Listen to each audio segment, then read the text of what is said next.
the way that they come up with that price target fascinates me, JD. Maybe we can have a bit of a discussion on that one. But they're actually applying a $1 billion valuation for the Andover Lithium Project right now on a 100% basis. So therefore, Azure's 60% of that is 600 million, right? $1 billion valuation for something. And when they put this note out, there was only 8 holes in it.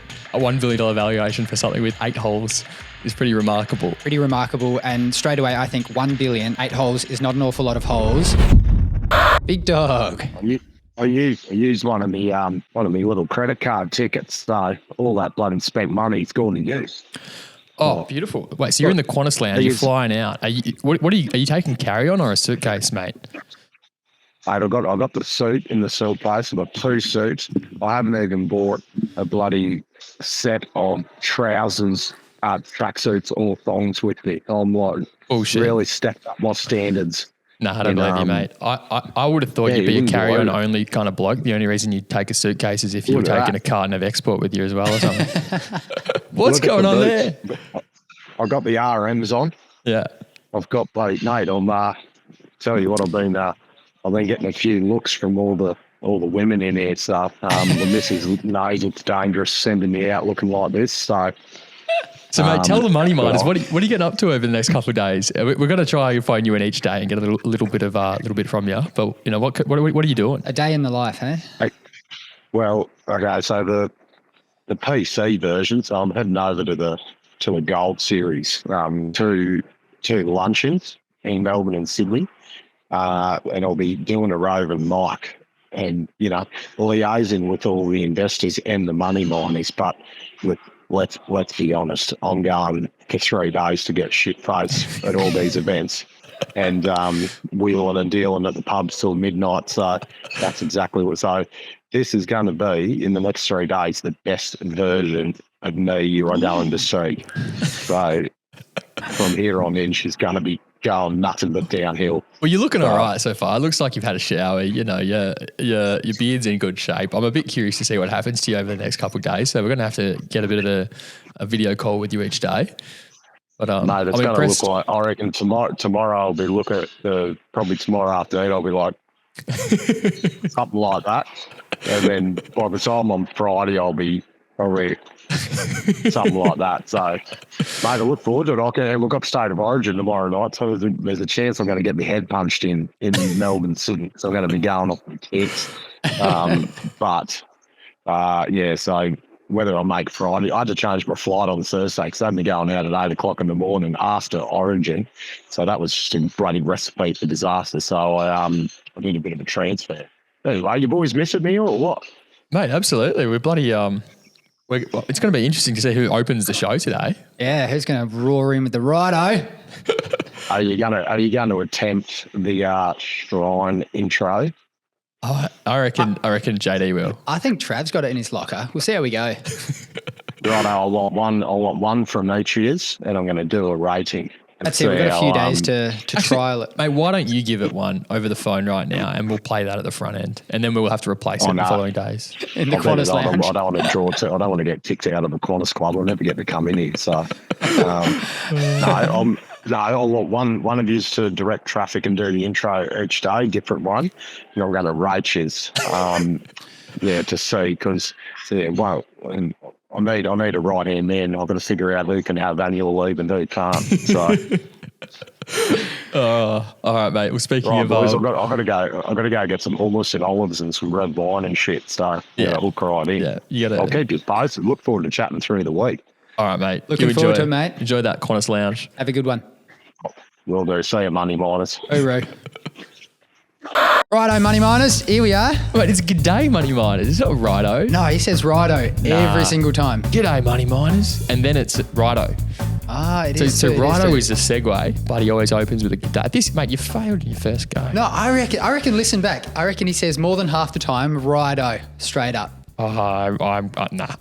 We'll trial again. All right. No, mate. This is we're rolling. This is the one. Okay, let's get into it. Okay, so we're without Matty Michael today. How are we going to go, Trav? I think we're gonna bloody not be as bogan as we normally are, but it's also going to be less entertaining.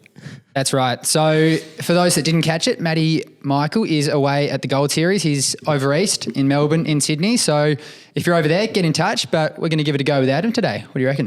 I reckon that's it, mate. We're in luck.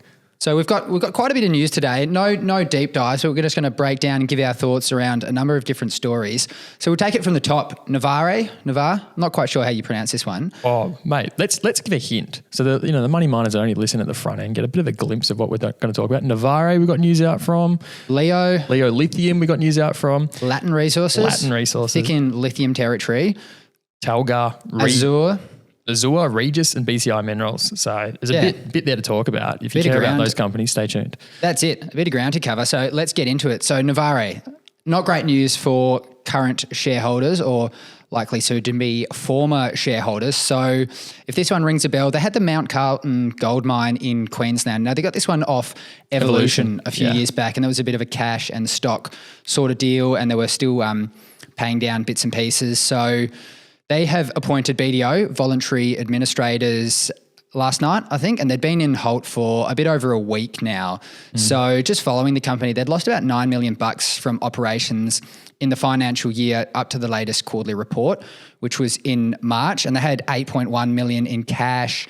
They had $12.5 million in debt drawn down. So this company's now going to be restructured, recapitalized, and so on. So yeah, mate, when you appoint administrators, there's a bunch of hands you got to feed in that process. Administrators are not cheap, so you got to pay them before any of the lenders get any money.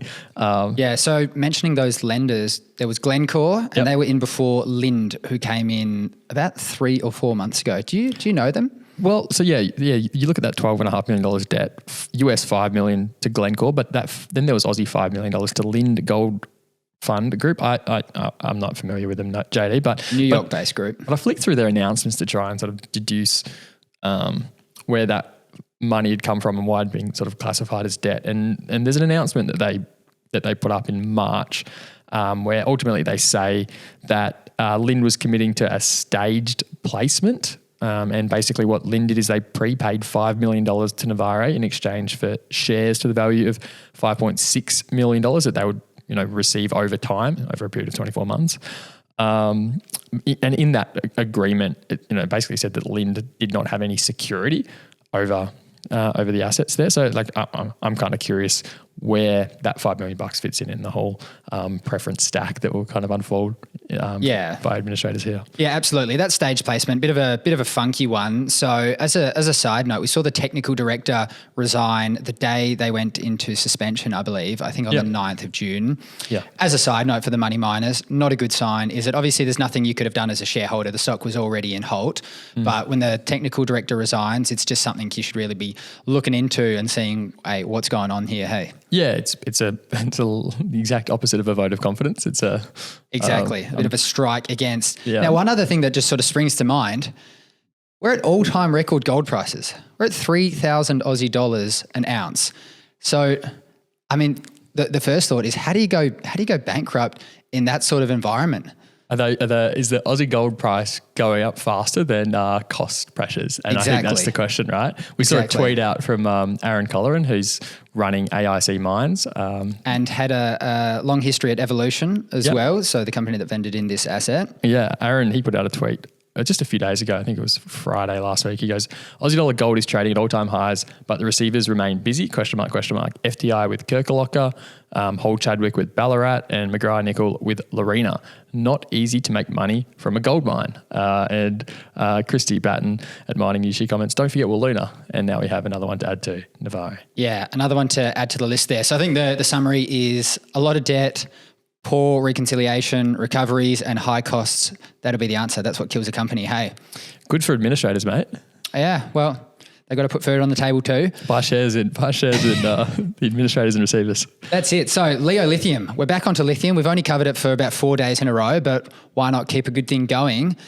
Goulamina has jumped up a pretty enormous amount. So they're now claiming this is the 5th largest spodumene deposit in the world, 211 million tonnes at 1.37% lithium oxide. Massive. Also planning in August a new ore reserve statement. So we've got our eyes peeled. We've spoken about the company once or twice before, I think. So they're going for that DSO method, like we kind of touched on with Flano last week when we spoke about what's going on at Delta.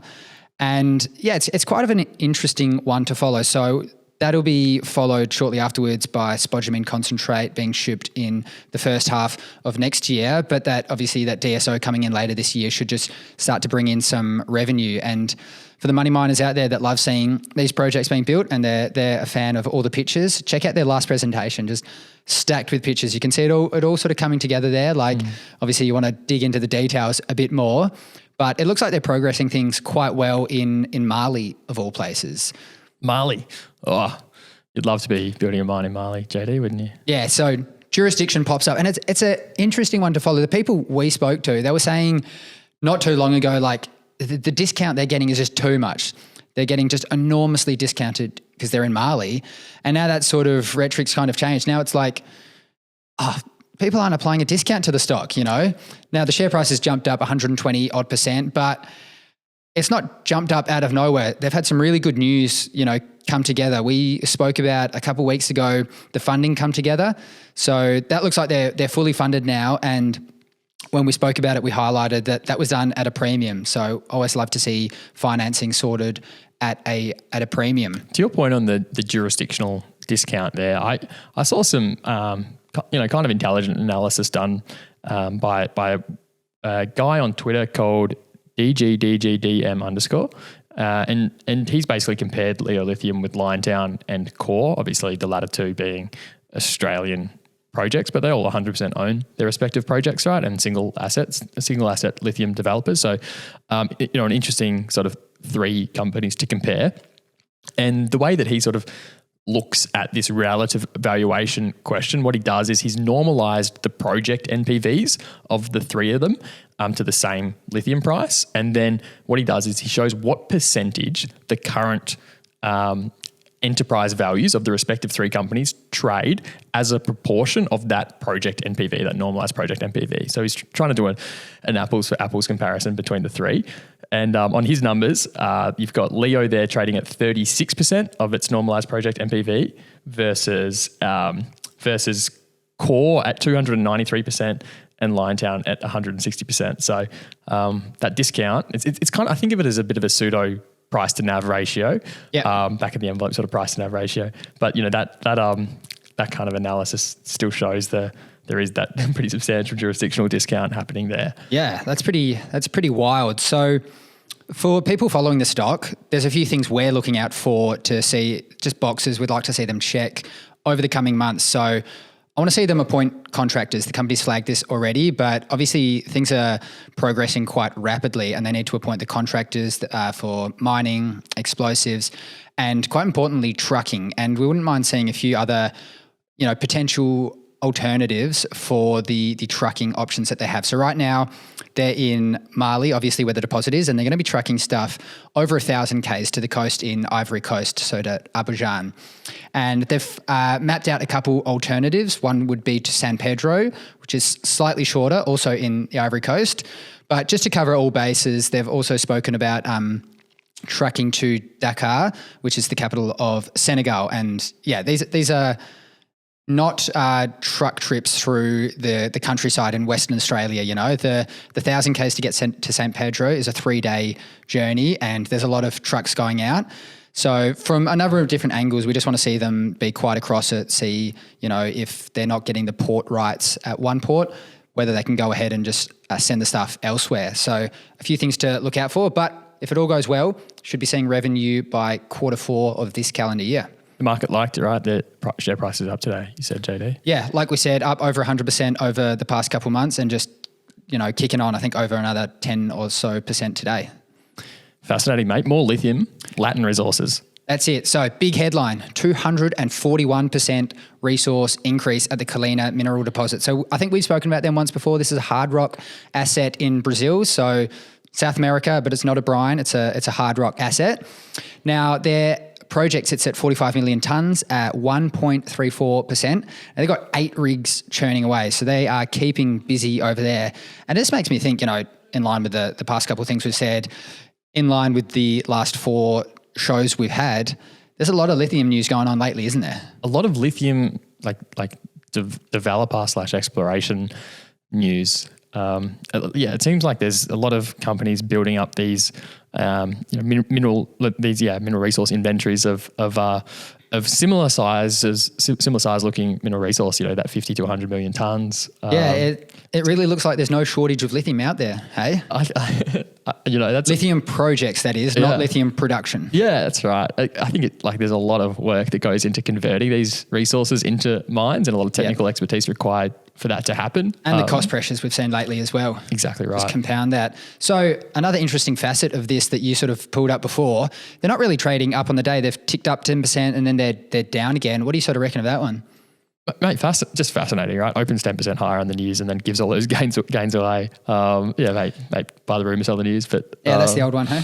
Yeah. Perfect. So moving off lithium, but staying on renewables. We'll come back. We'll come back to lithium later. Oh, we can't stay away from it for too long. But Talga, this is a super fascinating company as well. So European focused, Australian and Perth headquartered. They've got run by a guy named Mark Thompson, who I want to nickname him Bomber.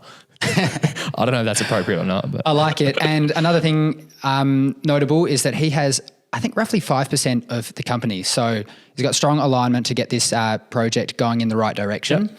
So they've got the green light from the European Investment Bank. Now, this is a sort of quasi state type investment bank. They're not like a Goldman Sachs or a Macquarie Bank. And they've given the green light to provide 150 million euros in senior debt. Now, this is going to help them support the Vittangi. I'm not sure how you say that one. But so that project's in the north of Sweden, might even be up in the Arctic Circle there. And they've got a graphite deposit. They're building out the processing facilities.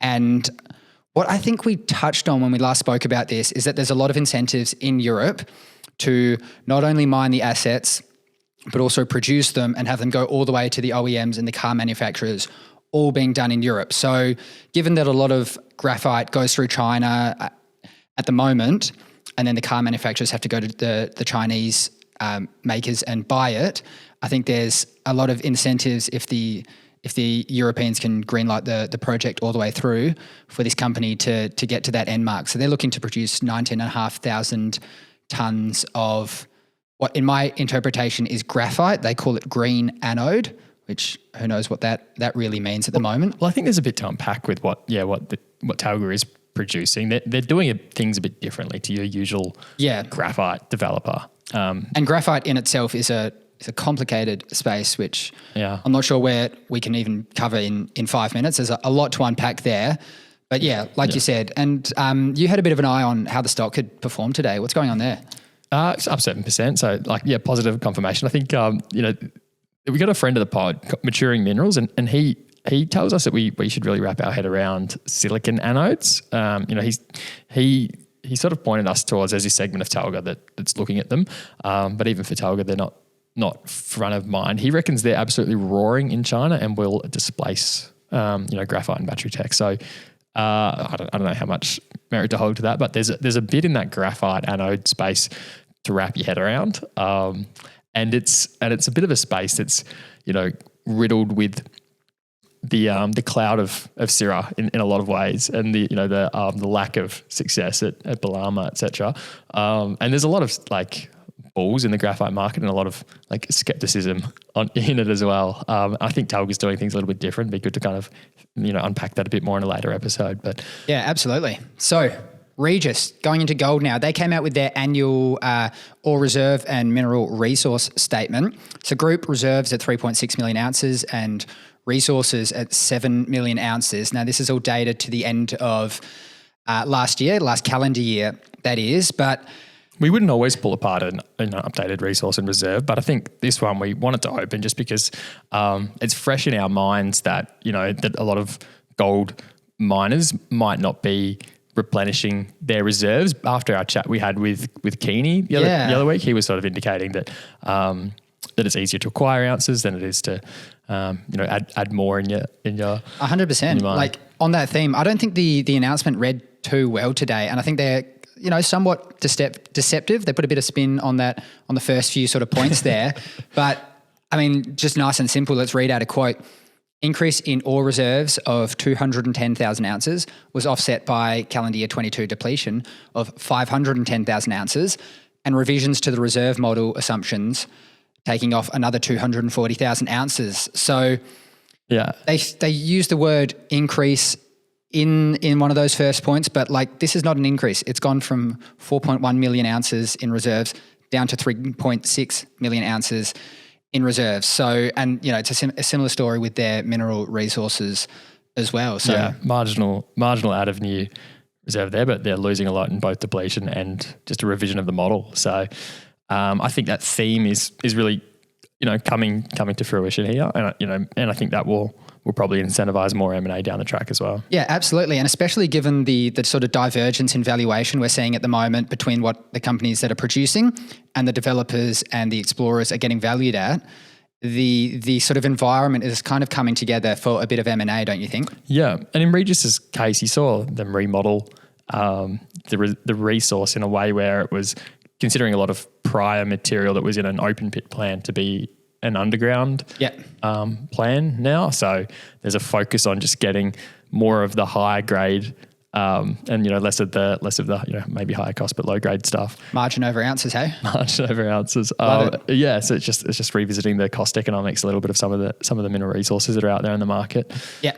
BCI, onto your favourite commodity out there, I think. Salt, mate. This is we love salt. Love it. Yeah, BCI Minerals, mate, they've come out today.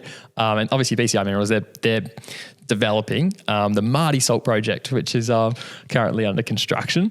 And this is the project that has substantial backing by Kerry Stokes and Aussie Super.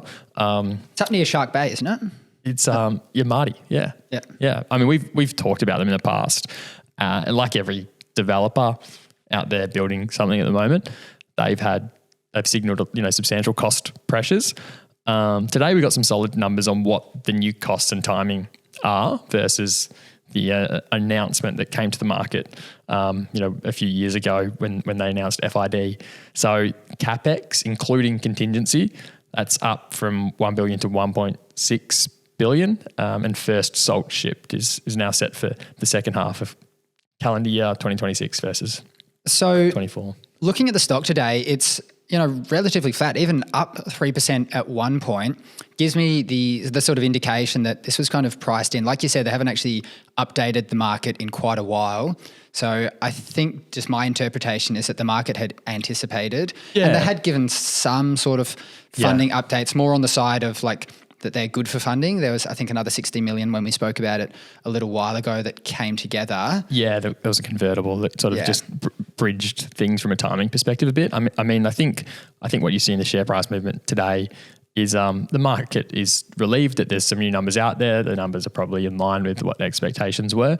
But it also, having these new numbers out there, it really signals to the market that they're one step closer in finalising the complete funding package, because they've got these, a funding syndicate which heavily relies on NAIF and Export Finance Australia, and their commitments are basically, contingent on these new numbers being flushed out into the market right now. Yeah, and you say like waiting on funding all coming together, but they've spent quite a bit and they're actually under construction already, aren't they? Mate, they've spent $307 million on construction to the end of March already.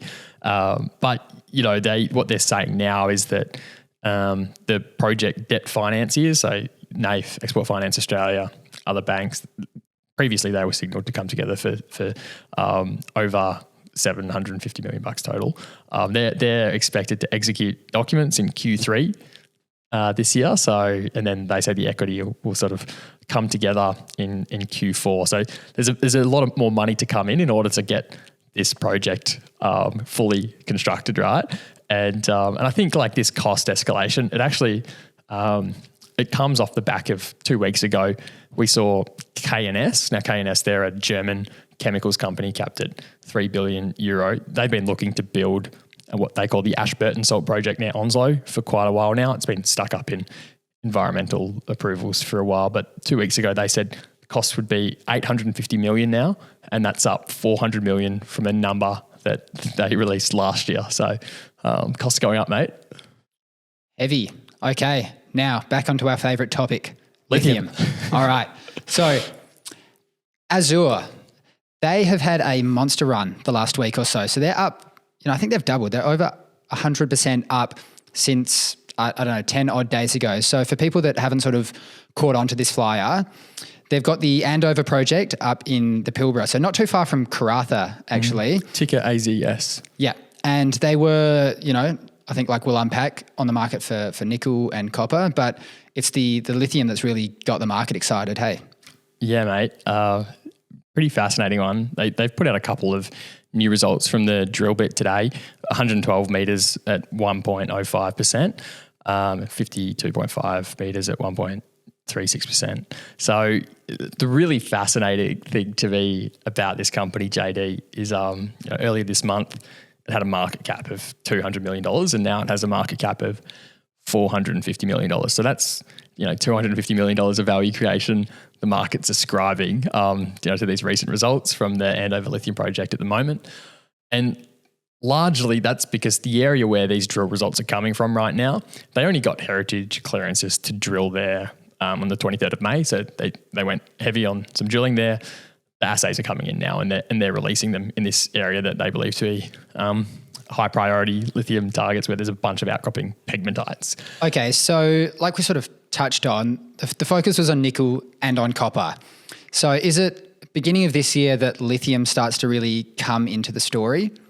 Well, like if you go back to October last year and you look through some of their announcements, they've got a presentation out in October where there is no mention of lithium at that stage. They had a market cap back then of $50 million, and the strategy was base metals. It was developing nickel, copper, cobalt development in that Andover area was the main thing. They had some other assets as well of sort of marginal value and importance. But then not long after that, they basically released that they had some outcropping pegmatites and they formed this exploration strategy around those outcropping pegmatites. And then we saw SQM, which is that lithium giant in Chile. They tipped in $20 million for 20% of Azure back in January this year. That was announced. And obviously they're focused on the lithium potential of the project. Yeah, exactly. I think that stage there'd been some rock chip samples that come in, the pegmatites. They were really interested in,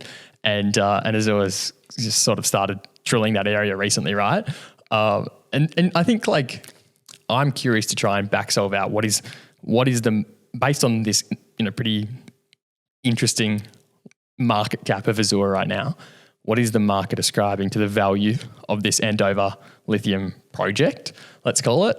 So I was thinking about this one, and let's just for argument's sake say that all of the value of everything that Azure has other than the lithium is $50 million based on what its market cap was before it started talking about lithium, right? Then based on its current market cap, the market's ascribing $400 million of value to the lithium. And now another thing to remember is that they only have 60% of this project, right? The Creasy Group has the other 40%. Exactly. Yeah, with the Creasy Group having the other 40%, the implied market value based on their market cap today of that lithium project there is $670 million right now. That's pretty insane when you think about it, right? This wasn't even part of the strategy before, but the implied value of the lithium project is $670 million.